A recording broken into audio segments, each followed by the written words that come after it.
Dobrý večer z Tbilisi.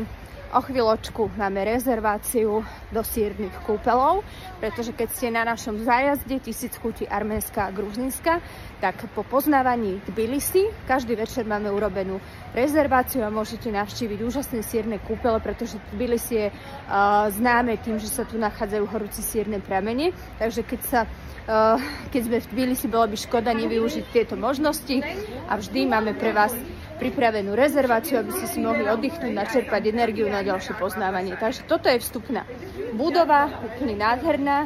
Vyzerá ako mešita, ale je to vstup do sírnych kúpeľov a ukážeme vám aj interiér. Tak, toto je interiér sírnych kúpeľov, vstupná chodba a vystupujete do jednotlivých miestností na zavolanie.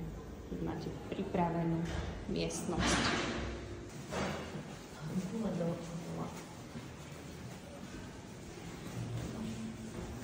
Toto je miestnosť pre 3 osoby, tu je bazén s horúcou vodou sírnou, ktorá má viac ako 45 stupňov. Vo vode môžete byť maximálne 15 minút, potom na 2-3 minútky von.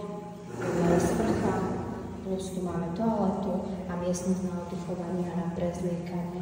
Takže na našom zájazde máme rôzne typy miestnosti, pretože bývajú aj pre 6 alebo pre 12, podľa toho, aké rezervácie sa nám podaria urobiť. Vždy robíme rezervácie tak, že máme ženy spolu, mužov spolu, takže my sme teraz 3, tak máme miestnosť pre 3 osoby.